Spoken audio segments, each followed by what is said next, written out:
Benjamin Franklin once observed that the art of acting consists in keeping people from coughing. I'm Patrick Pacheco from New York One and the LA Times for the American Theater Wing, and I am delighted to welcome three actors who not only have done that, but have also memorably engaged and riveted audiences in their respective roles. David Alan Grier, who's currently starring A Sporting Life in the Gershwins, Porgy and Bess, made his Broadway debut in The First, for which he was Tony nominated, and has since appeared there in Dreamgirls, A Funny Thing Happened on the Way to the Forum, and Race, which earned him a second Tony nomination. Judith Light, now appearing in Other Desert Cities, was a Tony nominee for her performance in Lombardi, and has also appeared in Sorrows and Rejoicing, Wit, and A Doll's House. And Condola Rashad became one of the theater's hottest young stars when she appeared in Lynn Nottage's Pulitzer Prize-winning drama Ruined, which she memorably followed with Lydia Diamond's comedy Stickfly. Welcome to you all. Thank you. It's great to be here with you. And let me start off our discussion with asking you for the context and the circumstances of when you said, I want to be an actor. At 5, I was watching my mother, and who is Felicia Rashad, Felicia obviously. Rashad, and I just knew from the process of it that that's something that I wanted to do. I mean, the performance to me is definitely the cherry on the pie, but watching my mom in rehearsal was what really got me excited about acting. I like the process of taking something from a page and actually creating and making it something else. That's kind of what originally drew me to it. David? I came to it much later. I mean, initially I wanted to be a musician. I play the guitar badly. I have for most of my life. It was when I was around 19. Wow. I dropped out of University of Michigan, moved to New York, and I met a lot of actors in various stages of their career, and at their urging, they came to me and they said, we see something in you. This one particular guy goes, he and his girlfriend, I worked in this ice cream store, and he said, you are an actor. Wow. You don't know this yet, but this is what you are supposed to do. And that's really what changed my life. Sometimes you need that other person to go, I see something in you that you don't see in yourself. And it really changed my life. I went back to school to study acting. I remember I applied to the neighborhood playhouse. I got in, but it was cheaper to go to University of Michigan, so I went. You went back to Michigan? I did, because I was like, no, my mother was like, neighborhood what? No, we're not paying for that. So I had to go, I had better space. I mean, I could live, and anyway, that's what started it. And the first play I did was Othello. I wasn't Othello, I was the other black guy. So, yeah, but from there, once I went into that first audition, it was just no looking back. I could see my life for the first time in my life. I was still young, but there was nothing else before that where I really felt like I can grow old doing this. You know, even music, I was like, I gotta make it before I'm 30. Something like that. But so that's what are you still in touch with that person who said we that to were you? for many years. We were for many years. And as a matter of fact, he came when I did The First. This was like in '76 when I was, I dropped out. I went back to school. He came to see me. He and his girlfriend, they were later married. He had a son, and it was great. But I lost touch with him over the years. But he is responsible. They were both actors. Yeah, they would come. And yeah, it was amazing, but that's what happened. Judith, is somebody recognizing in you growing up in Trenton, New Jersey? And saying, You had to say that, didn't you? Right? It's interesting. I'm much like you. I got it when I was a little girl. I was 3 years old.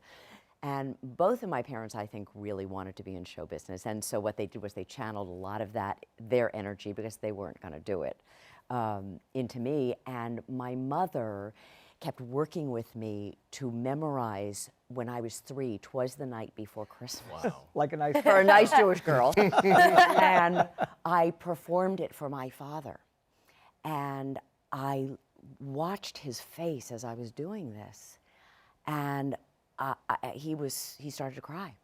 Wow. And I thought, oh dear, this is what I want to do for the rest of my life. I remember running to him and him holding me in his arms, and I thought, oh, this is what I want to do for the rest of my life. Now, that is kind of problematic because, is, if unless you go either deep into therapy or understand yourself at some level, you keep trying to recreate that particular experience over The high you always over. take. Exactly. You're not my father. Right, exactly. They didn't hug me. Right, it's like, oh, you're closing the show. It's what psychologists call a palimpsest moment. It is the moment of that amazing choice. And so then I had to really find my way away from that into why I actually really did feel that this was my calling and really something truly that at more of a soul level that I really knew I wanted to do and why I wanted to do it. And I have said so often, and I think you guys would agree with this, is that we are in a service business. We give a performance. This is for them. This is what our work entails. Well, that's the other element. I mean, you rehearse and you do these run-throughs and all this stuff, but when the audience comes, that's the final element. Totally. Because they participate. It's theater. It's the oldest form of storytelling. I mean, cavemen, whatever, you sit around the campfire, you're bored, tell me the story. Right. And it just developed into what it is, still existing. I don't think it'll ever really go away. I mean, it's what we do. And it's also, it's like, tell me a story and tell me your story. Well, carry me away. Carry me Carry away. me. We all love that as an audience, to go to see someone perform. We long for that. I want you to carry me away. I want to be taken out of my existence, out of this theater, so I'm in your world. I mean, there's nothing more exciting than that. That's to so know someone else. To know someone. That's so fascinating, your response and Condola's response, because for me, it seems to me, Condola, that it was always about the work for you, that it wasn't this idea of gaining some kind of emotional acceptance or applause or attention. No, it's the work, it's the challenge of it. It's like, and I love all of it, especially the moments where I get really frustrated. I actually love those moments too, because there's a moment where you always feel like, okay, I don't know. I hit the wall, I don't know what I'm supposed to do. I don't know, I don't know. It's just gonna be what it's gonna be. And then something will click and you're like, oh, I never thought about it like that before. Okay, let me go back and apply that to this.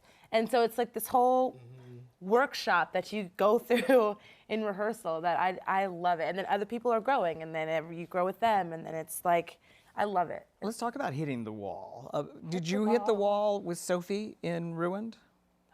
Sophie being obviously this rape victim in the Congo. Well, what happens is I always feel like I hit a wall and then the wall breaks, and then all of a sudden it's like a whole other room. I understand. I understand that. Or it's the process of, I think I can do this part. You audition, you have talks, you get it. I'm getting it. I don't have it yet. I got it. I nailed it. Where did it go? I lost it. Is that the wall you're talking about? It's because like, I feel that too. You got it, you lose it. Go through these motions. You search for it again. Some nights you have it, sometimes you don't. But that's theater. It's always different, and you get to attack it again and again. I've never been a perfect performance for me. We pick ourselves apart as actors and artists, and you go back, and that's the joy I really have in theaters. Like, I don't stress as much as I did when I was younger. I have tomorrow.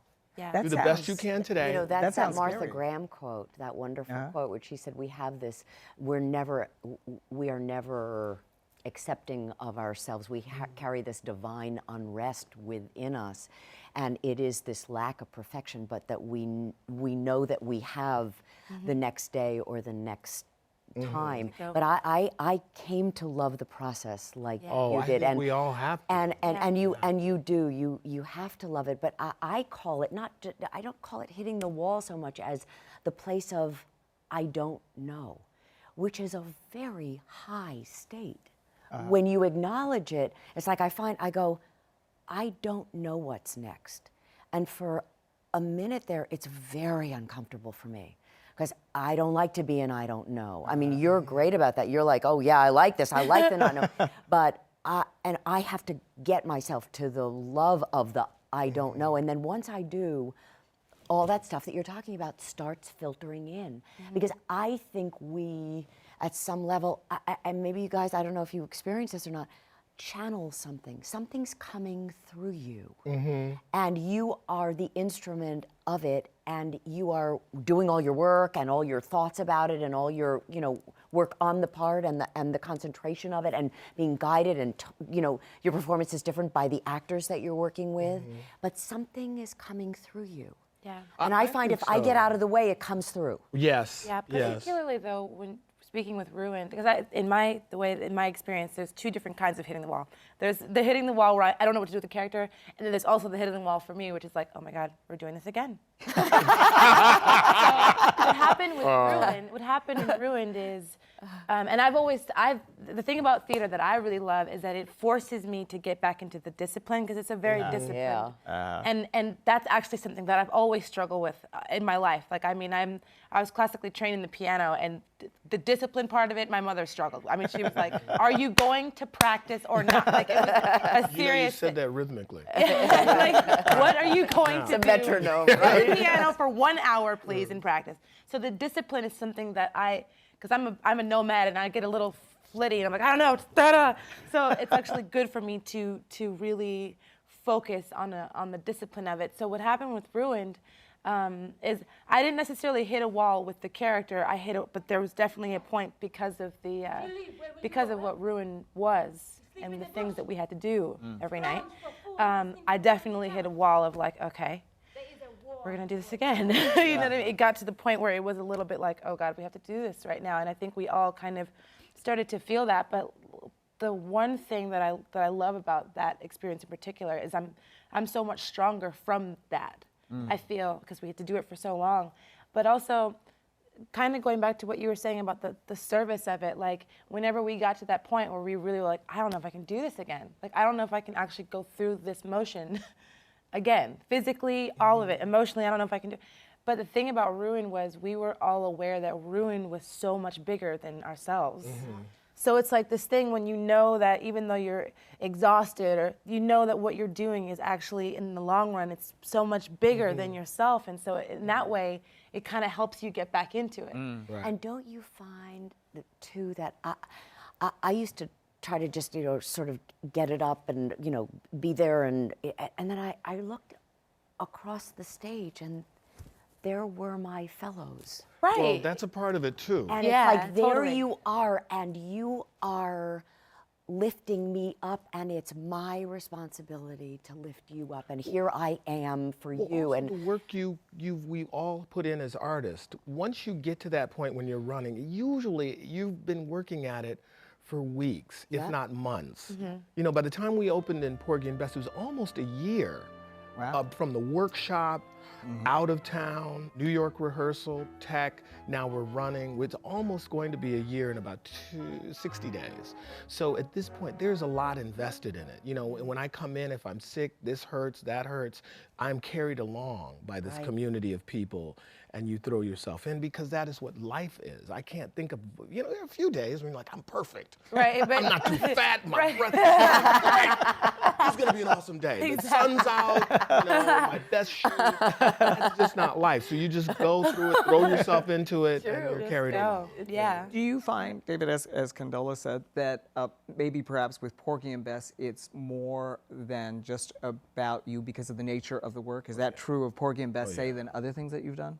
Oh yeah. I mean, it's big. It's very big, and it's heavy. I mean, it's not a light comedy. I don't want to compare it to what you did, but it's, we're talking about heavy themes, heavy themes. It's much bigger than me. But that's the humbling thing. It was totally opposite from the Race. Race had 4 people. This has maybe 25, not to mention the orchestra, the this, the that. You were really a part of this machine, and you have to pass that baton, and we all move together. Then it works. And Judith, wit, I'm sure, may have really stuck out there in your resume in terms of something that was bigger than you. oh, there was no question about that. I mean, that is, talk about heavy themes, that is the theme of life and death and transformation. I mean, this is a person who has lived all of her life in her head, and as she is in the process of dying, she moves into her heart, and she literally at the end goes into the light. And so, yes, that was extremely, I mean, it was, and to do that every night and to carry those heavy themes all of the time, I relied on everybody. And, you know, my manager, Herb, who you just met, he was with me most of the time because I really felt that Most of the time? Yes. Manager? You've been there all the time. But didn't you, I'm sure you talked to cancer survivors. That resonates with you. I'm sure you met people, you know, who had some experience with the trauma that your play we had dealt people with. from the Congo come to see it. Exactly. That So must this have is been what Jordan. resonates. Which was like, oh my God. Yes, this is what resonates. Women in recovery who come to see Porgy and Bess, and in speaking with them afterwards, and they're saying this and this and this. You know, you touched me here. Then that makes it bigger than you, and it resonates as a piece. And research, obviously you research your roles. I know whatever respective roles that you do. When does research become a problem? When do you say, uh-oh, I've got to stop researching now? Mostly it's like if I'm not in the room, I don't hear it. I need to kind of cut out at a certain point. What is the knowledge that this character knows that he is affected by that is pertinent to me playing this? You know, so if I'm not in the room, if I didn't hear it, if I'm not on stage, if it doesn't involve me, if I have no knowledge of it, you throw that out. And then you're given a lot of information, usually too much. And as actors and artists, you have to kind of throw this away. I can use these things that will propel me in this scene. Yeah, I'm trying to think strip it that's- away. Basic honesty to play the reality of this scene, of this moment in this production. That's what I try to do. For me, I do a ton of research, and then, but that's all in my head. If I can't use it for my emotional system, it's really not a lot of use to me. So I study, because, you know, being classically trained in the theater, I take it all and I throw it all out. Because I know it's already in there. I know it is in there at a cell level memory, and I've used it in the process of rehearsing. You know, I've used it and I found my way through it, but when it's that moment, that now, when I'm on stage with you, it is not it's not there. Now you played a real life character, obviously in Lombardi. Yes. So does she live for you on the page, the way that it was written, or do you have in the back of your head who that woman really was? I have both. You I have both. But that's when you have really great playwrights and people who give you that. You know, I did a lot of research for Marie Lombardi, but also Eric Simonson gave me a lot on the page, and also Tommy Kail gave me a lot as a director. It's the same thing when you work with somebody like John Robin Bates and Joe Mantello. I mean, In other desert cities. In other desert cities, you have this incredible body of information, and the people who are there telling you about it, helping you tell your story.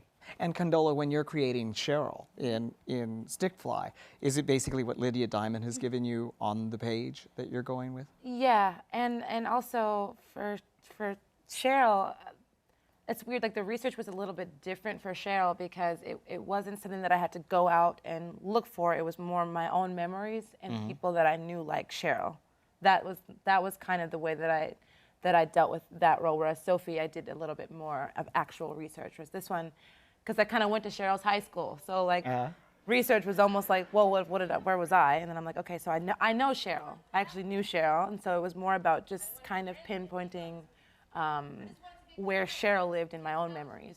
And did you grow up in that bougie world, as Lydia Diamond describes it? Yes, she did. Well, oddly, here's the thing, though. Wait, this is the crazy part, though. This is the crazy part about this question. That's great. The crazy, okay, because we had a talk back the other day. We had a talk back, and during the talk back, someone in the audience was like, so, Condola, you know, like, what was it like playing Cheryl? Because, I mean, you grew up in the black bourgeoisie. And I was like, did I really?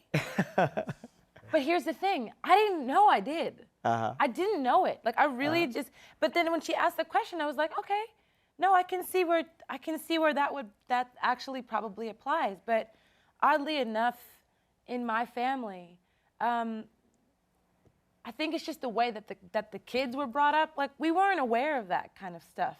I'm sure that our parents were whatever they thought, but I wasn't raised to believe that I was any different from Cheryl, whose mother was a maid. There was no, I didn't process that when I was a little kid. And you know, we're living quote unquote, in this post-racial society, in the Barack Obama era. You obviously were in Race in David Mamet's discussion of this, which also Lydia Diamond deals with it. Did you find it controversial a lot when you were given that script? It was fascinating to watch the response of the audience. I mean, there's a great story. There's this black couple that came to see Race that sat next to this white couple, total strangers. And David Mamet has this genius of starting a conversation, and much like in real life, it stops. He doesn't tidy it up. It could go on for another hour, and we heard that this couple began to talk about the play, and they ended up going out to dinner after the play, and they since have become very good friends. But it all started with Race. What do you think? I don't agree with this part of the play and that part of the play. Well, that's great. I'd love to be in plays and productions in which you start a conversation and you get that audience talking that continues to talk on the way home. There's nothing worse than, how was the play? I don't know.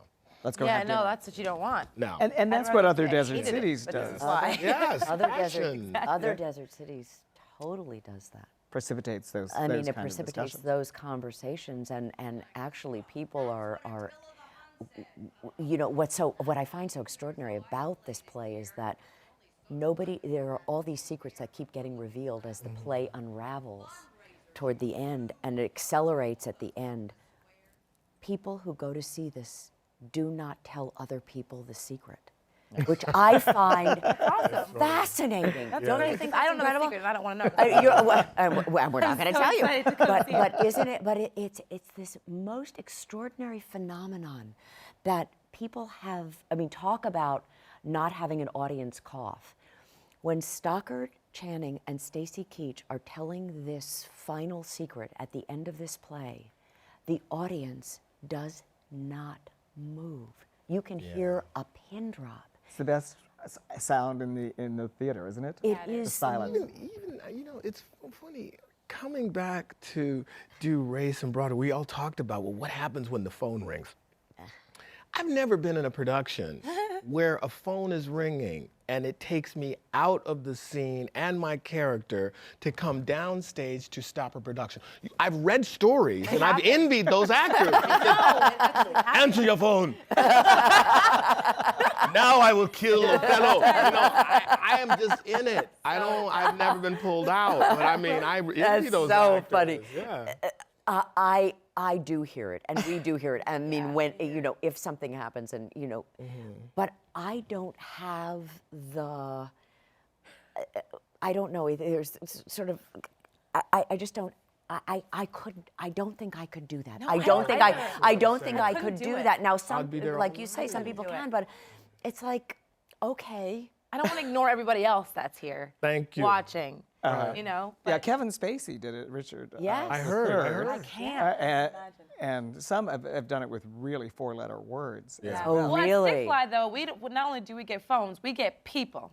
Like, legitimately, Come on. there was a scene, they talked to us, like, talked to us. There was a scene where Ruben Santiago, who plays Dr. LeVay, he said something, and it's a snarky line.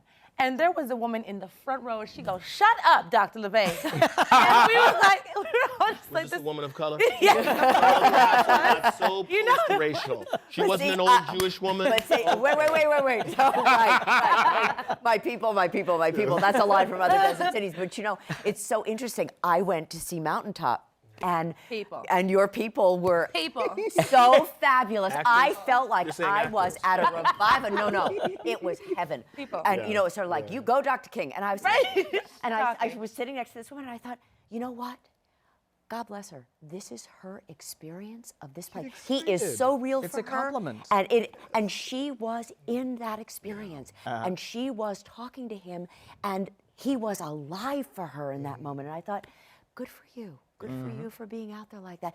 And those experiences are what we get to talk about, like we are now. You know what? You were talking about creating characters. And I know for me, it was different to do Race, which is a new play. Therefore, you have a blank slate. You know, there's no previous production, no previous voice, no shadow. But then to do Porgy and Bess is totally different. I mean, Imagine.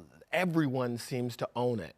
you know, and well, of course, oh, I saw it and they did it this way. Right. How are you doing it? You know, that kind of thing. So how do you, Yeah, how you is that? deal with? well, I came, you know, a lot of the cast are classically trained opera singers who've done Porgy and Bess in many different ways. And I would defer to them. I've never seen the opera. I have faint memories of the movie.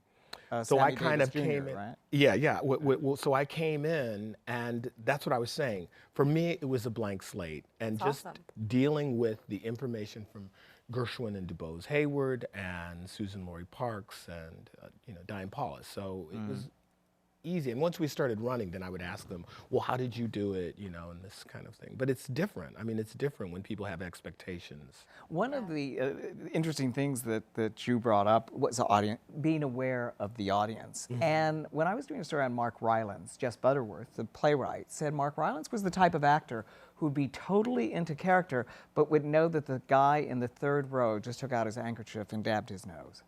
Are you ever that hyper aware of an audience? I think it depends. Like, for example, you know, there are in the moments where I feel like the moments where I'm dealing with another actor on stage, I'm not aware because I'm aware of this, but there are moments in Stick Fly where the direction actually is to, this is the audience, you sit and you have whatever you have and you're looking out. So when I'm looking out, I'm still in character, but I'm also very, I mean, you can't, I'm seeing You're motion. living it. Yeah, You you're live living it it. I mean, every I'm night. looking, you know, so I'm not necessarily giving it too much thought. But yeah, I mean, you see things. You're like, You do. okay, I can only see the person that I think is bored or distracted. You see a couple, you know who bought the tickets. The one who bought the tickets is like, you know, the husband or wife. But it's funny. I mean, I've been in plays where you come on literally the first line, sit down. You look in the audience. Really? It's 8:02. You're sleeping already? Oh yeah, there's always that. But there is this incredible thing. I know what he's talking about with Mark Rylance. I have that experience. I think we take in all of it because there is this very sacred thing that happens that we are all there, just like we are here, together, us. There is no other moment except this moment, this now. And so they are with us. And I mean, yeah, I could go do Silda Grauman from Other Desert Cities in my bathroom, but it's not going to make any difference. But there they are with me, and they have bought a ticket to see all of us tell this story. And so, of course, at some other level, I'm aware of them and wanting to have them, they are my participant. They are the other part of this story.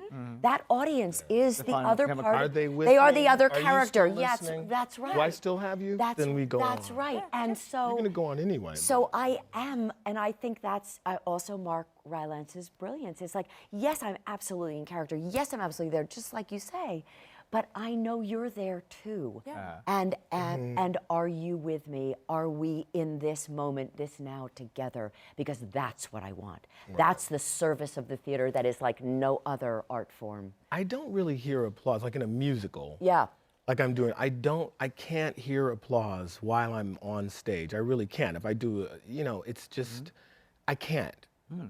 I just don't. I cannot process applause at the end of my number, but I hear them at the end of, you know, we go out to curtain call because it show's over, because you're in the moment. There's so much going on around That's me. the thing. What's don't fascinating about all three of you is that you can convey stillness, which is so unusual. I mean, I saw 3 Days of Rain with Julia Roberts, and she disappeared on the stage. Right. Disappeared because she just didn't have the stage chops. But in the three of you, when you're totally still, the audience is still into you. How do you act stillness? I don't know if you can act stillness. I think you have to just be still. It's like, and also in a moment of stillness, it's not necessarily that my brain's not moving. That's My brain is actually, and I think that's what is the difference between maybe someone who's being still and you're not interested, and that might just be because they're actually focused on being still, versus someone who's actually going through something and it's just expressing the way that it comes out is through stillness. If there's something actually going on, then you're like, what is happening here? Well, you're that's what watching it that. is, yeah. I would call it not giving up on a scene until the very end. And that means, as an actor, I don't know what's going to happen until the very end of the scene. I mean, the other way would be, now I stop talking. Right. And that's different. That's a different Okay, now it's my stillness. turn again. Right, that's As different. opposed to To, exactly like, what you staying said. engaged and- In the scene, there's nothing, when you're watching someone looking at a cup trying to figure out, well, how am I going to pick this up? That's active. Right. So it continues in silence. Yeah. I don't know how to tell someone to do that, but that is Right, there's no, I what think that's the thing, you I've- can't act it. It's just There's a what it is. difference between being and doing. And we are human beings. And so if we try to do something, there's something else happening. But there's that thing that you were just talking about, which is this, something's going on with you no matter what. But if you try to do being, Right, then it doesn't. I mean, that's very. it's very tricky language, but Yeah. then you're still doing something. Yeah. And if you know this character and you have worked your way through it, through the I don't know and the hitting the wall and the rehearsals and the whole year of the process and all of that, and you live in that place, you will carry an energy that goes beyond you, that is outside of you, that translates to the audience. Yeah. And for sure, I don't know It's how energy. you teach somebody how to do that. Yeah. You can Yeah. talk about it, but the minute you give words to it, It it kinda disappears. It's because you're talking about something that's experiential for people. Yeah. It's fun to experience. I mean, Yeah. every night on stage with Audra, I mean, we go and go, it's not done yet, it's not done yet, Yeah. it's not done yet, it's not done yet, it's not done yet. Now it's done. It kind of reminds me of this thing that I always, that really rings true to me about acting in general. And that the saying is, I don't even know who said it, I did. but he said it, is that acting is not always easy, but it is very simple. There's something about the element of acting is that it's a very simple thing to be in the moment and be receptive and just be there, but it's not always the easiest thing to do. 'Cause there are lots of things that can distract you and you feel like you have to, but really the actual act of it is very simple. This is so great because what you just said is so important. It's to be there and be receptive. To listen. And Yeah, to listening. listen. But how many times do you think, is this right what I'm doing? Is this Yeah, right? it's, Am I? it's not Gotta always get- easy to here do. comes my Am big I- mom walk. Go on, go on, go on. Right. It's like, it's going on, it's going on, it's going on, and it's like, oh, so you're there too? Oh my goodness. Are you? And it's like like this incredible thing. There's this wonderful book called The Mystic in the Theater, and they're talking about Eleanor Aduza and how she used to work. And she would sit in front, she did more work this way than in rehearsal, it said, that she would sit in front of an open window and listen for the voice of the character to come to her and remove everything that was in her ego to be available, to be of service. So it is very simple, but talk about a discipline It's and how hard difficult. that is. It's like, you gotta get, I mean, we have this ego that takes us into this business in the first place, but how do you remove that in order to let the other thing come through? And how many times do you have this whole thing, I don't know if I like the way the scene's going tonight, is it, you know, do you Put know it what on a show. I mean, I Yeah. did have an acting teacher once who said, you know, theater is not the real life. Real life is unbearable. I tried to film real life. You sit, you smoke, you drink coffee. It is unwatchable. So he was true. That's true too. If you filmed an hour before we got here, that's not. We are Not putting on a interesting, show. Dave. That's Right, we are putting on a show at the end of the day. So you kind of have to. It is about innocence and the inner child as well. I mean, that's what I'm always fascinated with actors about, because as sophisticated as they get. You know, Marlon Brando in his end years, there was still that inner child that he could. You The have to. It's a Godfather, sense the of play. Godfather. Yes, the exactly. iconic scene. the- This old artist, probably the greatest actor in our time, Marlon Brando, just playing Next with a to little you. kid. That's like the best Playing scene. with that little I kid. love that Thank you, I scene. agree. You're welcome. But my daughter's 4 years old, and it's that same thing. She comes in the room. Okay, so we're going to the wedding. All the kids are asleep. You got to get them dressed, and you're immediately in this fantasy, and you go with it. That's childlike, very childlike. You're absolutely. And that's But what you have to protect. But it's, yes, you have to protect it, but it's paradoxical because one must not be trying to get her father to cry when she does 'Twas the Night Before Christmas. One must grow up because it requires tremendous discipline. We must be disciplined. We have a lot of work to do. We have my whole day, I don't know about you guys, but my day is geared for the night. Has to I be. know I'm going to be performing it is. that night, and so you don't have much of a life because there's always this thing that's going on. Well- But it's a paradox. So you keep the child and the joy of the child, and just like you said with Brando, but you at the same time you must be a disciplined grown-up. Well, you Yeah. have to. And the balance of that sometimes is very tricky. And you can't be a spoiled brat.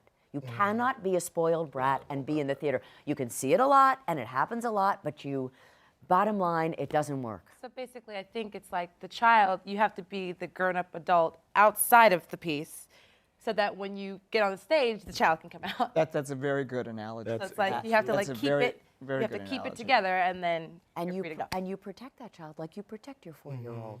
But we play. That's like Yeah. it's Yeah. in the job. We're doing a play. The key word in that is play. Alan Rickman told me that the most devastating critique that he got at RADA was, "It's not honest. I didn't believe a word." Yeah, Wow. that's Yeah. that's a toughie to hear. Well, that's another aspect. it's good to hear, We're too. It judged is. publicly, which is a part of the job. I mean, Yeah. it just is. It just Like the opening night of Working Press, I was like, all right, I'm finally gotten to an age, I'm mature now, I'm not going to read reviews. Oh, okay, great. yeah, right. 7 minutes after the curtain fell opening, like my manager was texting me. I know you want to read it, but here's what they said. No. I'm paraphrasing. I'm not going to read it to you because they thought, and I was like, okay. So you can have to throw it away. I won't, I cannot read them. That's good. My Don't. managers and my husband were there on opening night. I was so nervous. I mean, I was really, really worried. This was a huge deal for me to come into this play, and so I went into the bedroom, and they sat in the living room and read the review from the New York Times out loud. And what I heard, smart way to say, go. this is a good manager, no, huh? right. And I heard them at the end of it clapping. They said, okay, you're gonna come out now. I was like, okay. But the reason I don't read them is I don't want to have what anybody says, good or bad, stuck in my head. I have a very hard time letting go of it. It's like people come and say, oh, shall I tell you about this moment that you did? And I say, no, please don't. Because now I'll be thinking in that moment, oh, But here's so-and-so said that they liked that moment that I did. And it's like, it's very hard for me. you to Do you get- guys have that Here's problem? what I would For say. some reason, I feel like I used to, and now I just think I'll listen to it, and then I'm like, all right, well, we're gonna do it again. Well, that's I now go you're back to- older We now. all have egos, but I go back to, at this point, say tonight, someone comes in, I love this moment, I hated that moment. For me to change what I'm doing, for me to read a review and negate, again, 9, 10 months of preparation in which I've sat in rooms with very intelligent, trusted, smart artists, and we've gone over everything. Does this work? Does this not work? Let's try it this way or that way. I really, in times of doubt, fall back on, this is how long we've been doing it, go back to what you've rehearsed. Don't change it. And that's what I kind of let guide me and not be swayed by that person who goes, oh, you should, throw your hand up higher when you do this line or something. It's just difficult, though. I mean, I think it just depends on the way We're that human your beings. brain. Yeah, it just depends on the way that your brain. Do you read reviews? Yes, don't lie.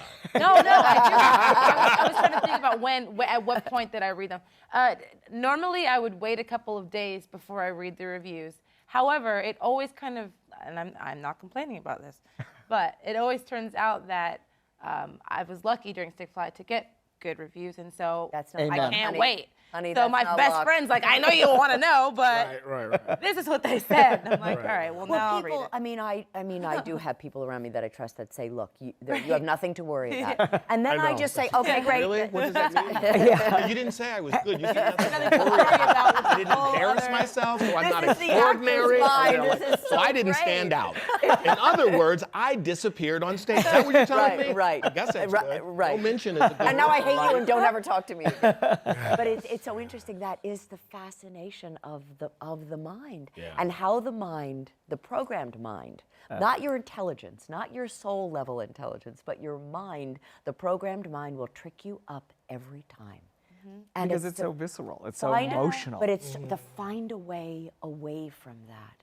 And that, I think, is the process of life. It's not just the art of what we do, the art of the theater, but it is the art of our life. The whole thing And of the- yes, of the the whole essentials. thing. And because this is our instrument. This is what we bring to the work. We are our to own. be childlike and vulnerable, you have to be open. So there's like, Yes. it's a Yes. dichotomy. It's the That's right. paradox Steel that Judith was trap talking when Yeah, about. someone says they love you, they hate you, but still be open and vulnerable. But you know, it's great. Boy, it's bravery. Well, It's You really have to courageous. It remain is brave. It is It's- brave. It is brave. I mean, One of the things that came up, a reporter was interviewing Olivier once, Laurence Olivier, and was talking about another actor, and they said, "Oh, he's good, but you know, he's got a bag of tricks." And Olivier looked at the reporter and said, "You try going out on stage without a bag of tricks." Yeah. Which I found fascinating. Right. Do you want to talk about your bag of tricks? Can you kind of identify what Olivier was sort of talking about? Something that you can fall back on as a safety net when you're out Well, there? when I know what he's talking about. I can't say that I have figured out that I have one yet, only because, you're 12. yeah, because I'm 10. And, no, but I think, I actually know, I know what he's referring to. And I think I've been told of some types, there have been people who be like, here's a trick for your bag. And I'm like, I can't utilize it only because, for example, the only kind of bag of tricks that I would possibly have would be some kind of an emotional trigger, because I'm not a very emotional person, and these two plays that I've worked on have required that of me. Well, talk about that scene, that specific scene in Stickfly where you're on the phone On the getting phone, some hurting my own really. feelings? Yep. Because nobody's on the phone, Yep. literally. Because you got to draw out of that. Yeah, I mean, and so it was very honestly, like when we started this process of Stickfly, particularly for that reason, I was like, okay, because there is that one girl in drama school, and I don't know how she does it, and it's great. That can be like, oh, cry, done immediately, just with the snap of her finger. She's just, and so I'm not saying that that's better or worse, but she just can access her emotions. I'm not like that. Like, in order for me to reach any emotion, I have to really tap into it, or else I can fake it, but it's not the performance that I will be proud of. And so I actually really have to Don't start crying. Please, are you kidding me? I couldn't if I tried. No, I have to really allow it to happen. I can't push anything. I have to actually just almost trust that it'll be there. And so in the scene where I'm on the phone, basically that's the first scene of the second act, which is tricky as it is, Right. because we have this break. So it's not even like I have this thing where I'm going. It's like, no, we got to break. And then it's like, and go. So what I have to do is, during intermission, I spend that intermission by myself, just staying in it. Not trying to make anything happen, but just staying connected to what Cheryl is going. I can't take an intermission. I don't have an intermission. It's basically just Cheryl in the dressing room. But Just- that's knowing your process. Yeah, it's just the process. And her process I've worked with those actors who can sit there and read a magazine, smoke a cigarette, go right back. And then do it, yeah.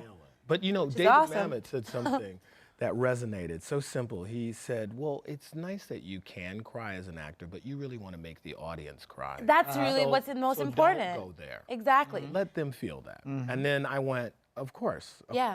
exactly Yeah, right. so- But the reality is, we can all show emotion as an actor. We all have this breakthrough, oh, I was great. But in a 1,000-seat theater, and 1,200-seat They theater can't see all past the that fifth happening row, all they the don't time. know if you're crying or not. They can't see unless they have spy glasses. Oh, Right. Judith's really crying tonight. But what they can It's read other is whether things. whether it's actual emotion that's happening. The They truth can of read it. is whether Genuine. it's true. So my thing is, I can't make it look like it's happening if it's not I happening. understand. And you have to start that every night. Yeah. It comes, as you said, David, you've got it, it disappears, then Yeah. will you get it again? When you're talking about bag of tricks, as an actor, with each new character, I try to start from a neutral place, meaning remove all that stuff, take away all the things that an audience, they think they know, the easiest way to get to this scene emotionally or comedically,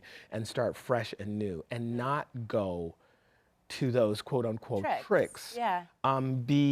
Let it evolve organically, especially in Race, because it was dramatic, this straight play, new play. How do I find this character and not rely on anything? Yeah. Because with that, 4 people, 2 people, 3 people on at once, all eyes are going to be on me and not giving in to an easy choice. So that's what I would try to do in every role. And I think what truly also one of the things about the bag of tricks is that we do that to keep ourselves, going back to what we were talking about before, the I don't know. I feel uncomfortable. I hit the wall. It's like, oh, I'll do that.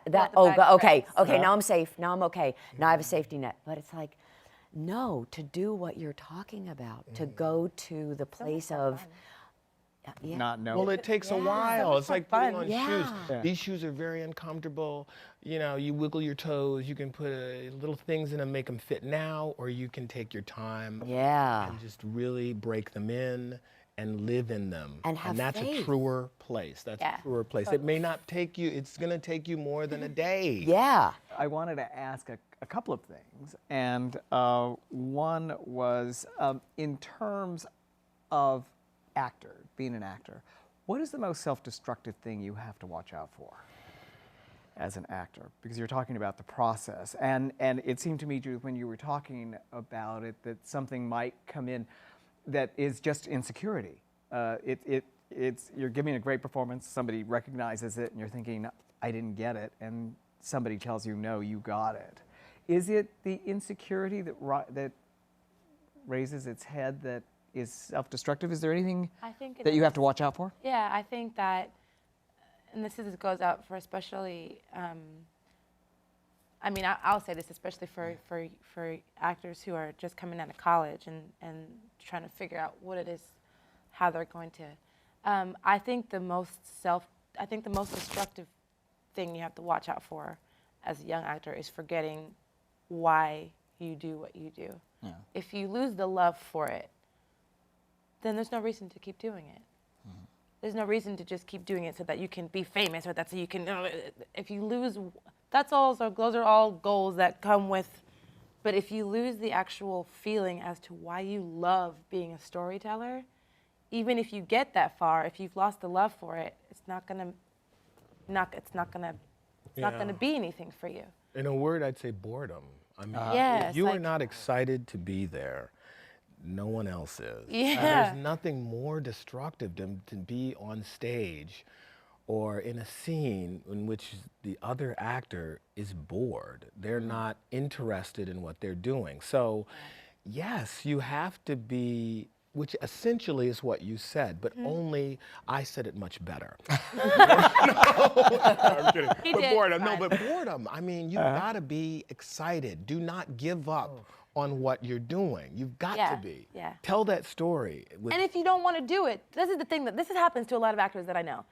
A lot of my friends, I can tell, you don't want to do it. It's okay.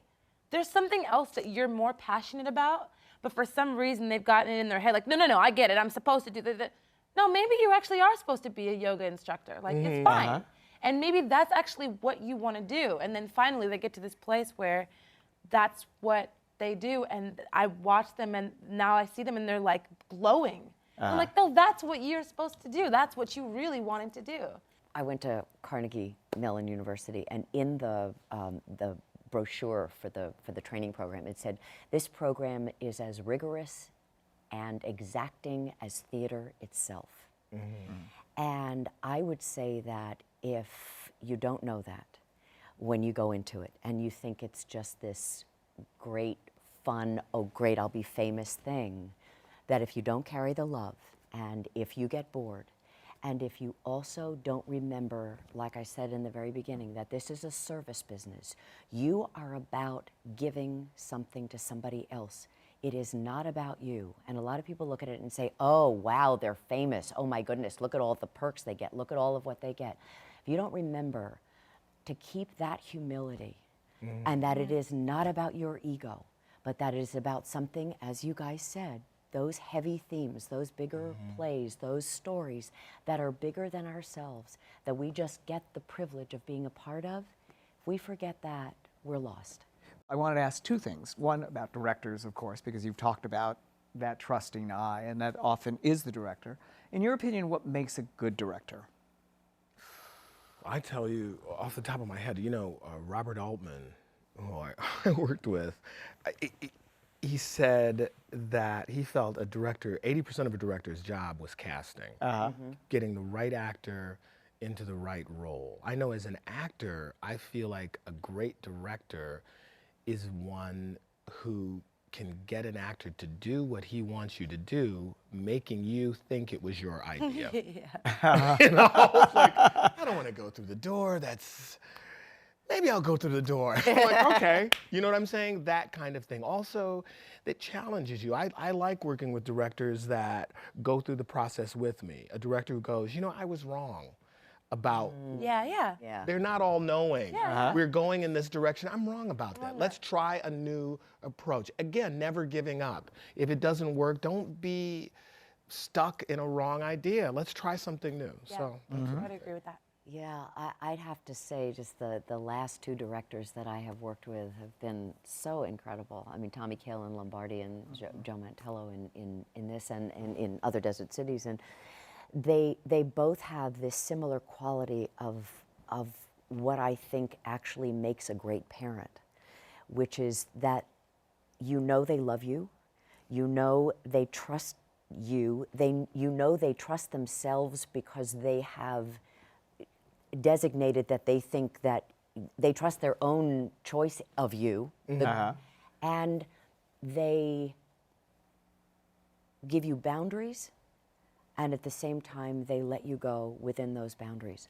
So they are respecting your artistry and you are creating something together.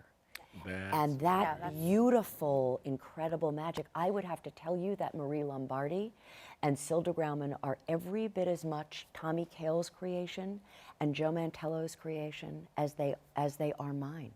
And when you have great material, like I've just had the opportunity to have in these past two productions, that their guidance and their wisdom and their notes to me keep taking me deeper and deeper into a far better performance than I ever could have come to by myself.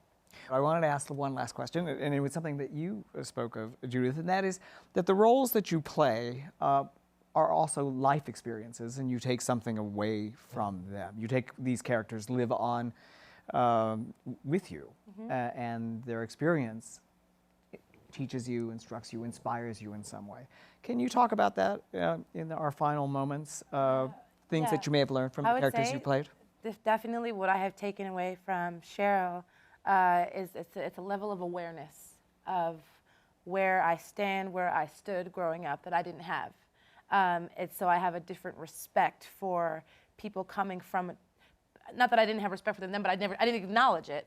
So now I have a different kind of respect for people that are coming from a different kind of a socioeconomic background. For example, Cheryl, I went to Cheryl's high school basically. She was on scholarship.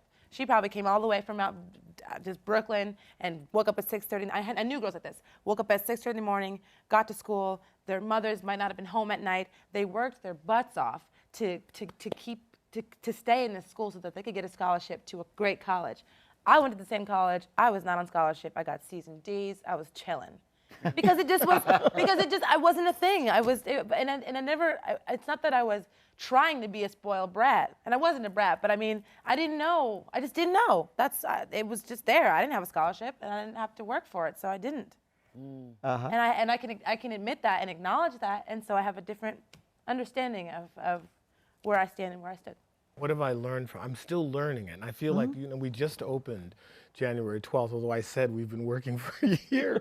It still feels like I'm still it's the new run and still learning this character. And it's very simple to tell the truth of these characters, these real people in this community every night, and find that energy and that humility to tell this story in a new and different way in each night. But that's the discipline of theater. What about the hotshot lawyer that you played in Race?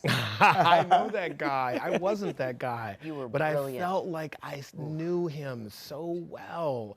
And to also show that dichotomy within the race, his relationship with this younger female Black lawyer and their animosity and distrust of each other.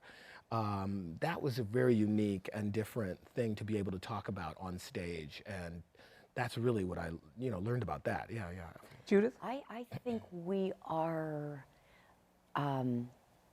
infinite and endlessly fascinating beings, this life that we hold and have the opportunity to have right now.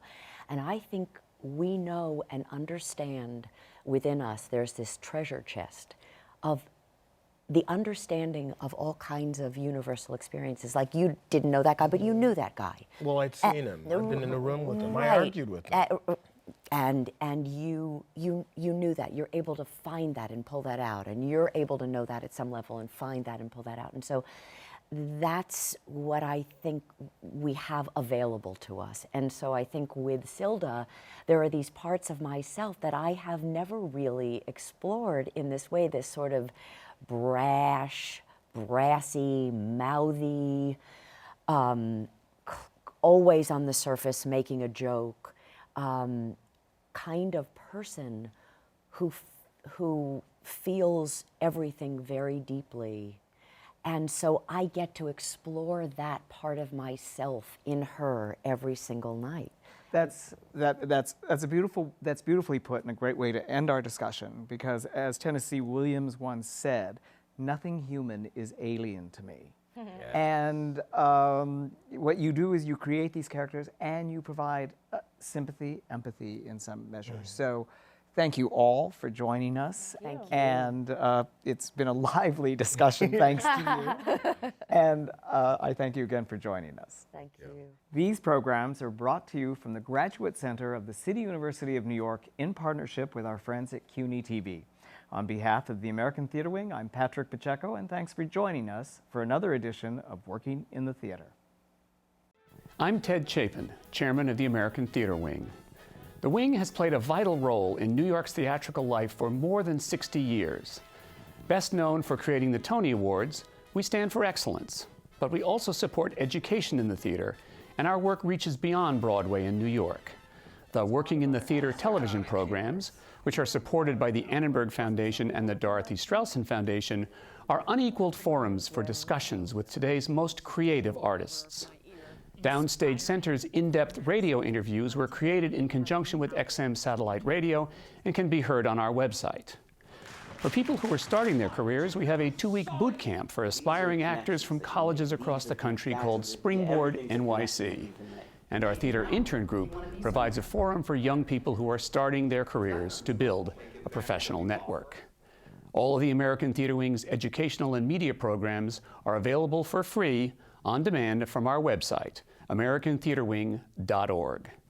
Thanks for your interest in the Wing, and thanks for watching.